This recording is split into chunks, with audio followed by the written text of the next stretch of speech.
So in the previous video, we took a look at L'Hopital's rule for the indeterminate form of 0 over 0, so this indeterminate form right over here. And I mentioned that there's also another indeterminate form, which is infinity over infinity. And so we saw how we can evaluate limits whereby when we use direct substitution, we end up with the indeterminate form of 0 over 0. We could take the derivative of the numerator, divide that by the derivative of the denominator, and then go ahead and use direct substitution again. And the same rule actually just applies when we have the indeterminate form of infinity over infinity. So in today's video, I'm actually going to illustrate how we can use L'Hopital's rule and how we would really come about this indeterminate form, right? So let's actually go ahead and do that. So the first example over here, we have the limit as x approaches infinity of x squared over e to the x minus 100. And in general, you're going to come about this infinity over infinity indeterminate form whenever the limit is actually at infinity, whenever we're taking the limit as x approaches infinity, because that's ideally how it would come about, you know? So we're not really approaching a finite value when we get this indeterminate form.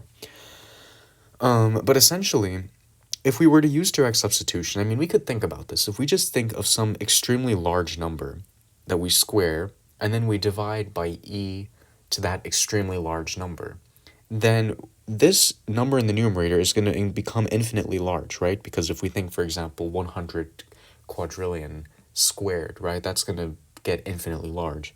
And then if we take e to the 100 quadrillion, then that's also going to get infinitely large. So this would approach infinity in the numerator, and the denominator would also approach infinity because, I mean, this negative 100 over here is very small relative to e to the 100 quadrillion, right? And so what we can do now is we can actually use L'Hopital's rule in order to determine what this limit would be. So in the past, when we had the case where, you know, the numerator gets infinitely large, the denominator gets infinitely large, we would think about which one gets larger quicker. But a more formal way to actually approach these types of limits would be through using L'Hopital's rules. We just accept the fact that x squared is going to get very large as x approaches infinity, that e to the x is going to get very large as x approaches infinity, so we just state that this limit is equal to infinity over infinity. And so that would be our indeterminate form. And so this tells us that we can actually use L'Hopital's rule, and we can rewrite this limit. So we can take the limit as x approaches infinity of x squared over e to the x minus 100. That's going to be equal to the limit as x approaches infinity of the derivative of the numerator divided by the derivative of the denominator. Well, what is the derivative of the numerator? Well, that's 2x. The derivative of the denominator is just e to the x, right? Because that 100 will disappear. Derivative of e to the x is itself. But then what happens over here?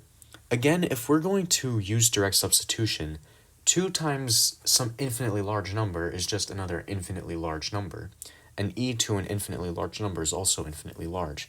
So we could argue that this is also going to be equal to infinity over infinity, right? So it seems as though we used L'Hopital's rule the first time because we had an indeterminate form, and then when we actually used it, then we ended up with another indeterminate form of infinity over infinity. So we can use L'Hopital's rule again, and this time we'll end up with this limit being equal to the limit as x approaches infinity of the derivative of the numerator divided by the derivative of the denominator. So we can just apply L'Hopital's rule again, take the derivative of 2x and divide that by the derivative of e to the x. So the derivative of 2x is just 2. The derivative of e to the x is e to the x.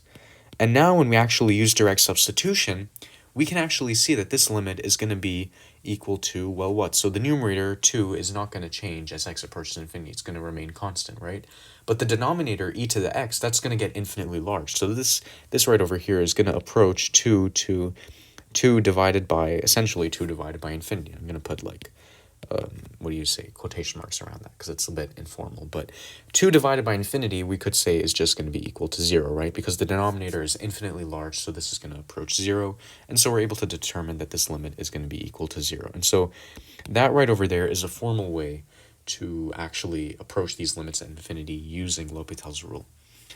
And if we were to actually use our former method, we would just say, okay, well, x squared and e to the x. E to the x is going to grow a lot faster, so then the denominator is going to become infinitely large and larger than the numerator, so we can just say that this limit is going to be equal to 0. But if we want a formal proof for that, then we could just use L'Hopital's rule to obtain our final answer. We can do the same thing for this limit over here. We have this very intense rational polynomial function. And so what we can do is if we were to input infinity, then we would end up with an infinitely large number in the numerator and an infinitely large number in the denominator, right? So again, we would have an indeterminate form. So this limit then is going to be equal to the limit as x approaches infinity of, well, we can just take the derivative of the numerator, divide that by the derivative of the denominator by L'Hopital's rule. Derivative of the numerator, 4x squared, that's going to become 8x, and then plus 7, that minus 1 is just going to disappear. We're going to divide that by essentially, 6x squared plus 19. Again, if we were to input infinity, we have an infinitely large number in the numerator and an infinitely large number in the denominator, so we can just say this is going to be equal to infinity over infinity. Again, this is an indeterminate form, so this allows us to use, this is an indeterminate form, so this allows us to use L'Hopital's rule so that this limit is going to be equal to the limit as x approaches infinity of the derivative of this term right over here divided by the derivative of this term right over here.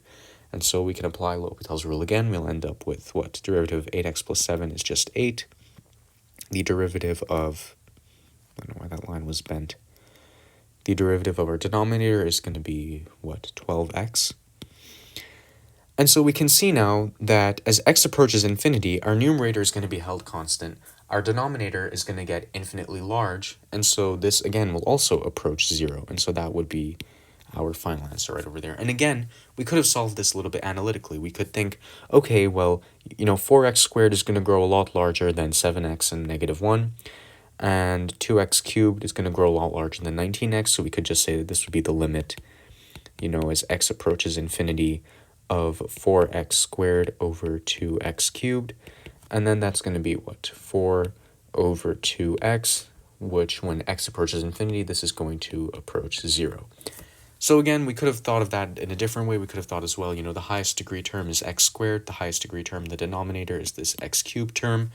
And so relative to this x squared, x cubed is going to grow a lot faster. So the denominator is growing quicker than the numerator. So we're going to end up with 0. But again, if you want a more formal way, we can use L'Hopital's rule. So I encourage you to try out different examples of limits that we've done in the past videos in our limits playlist, limits at infinity, but actually using L'Hopital's rule.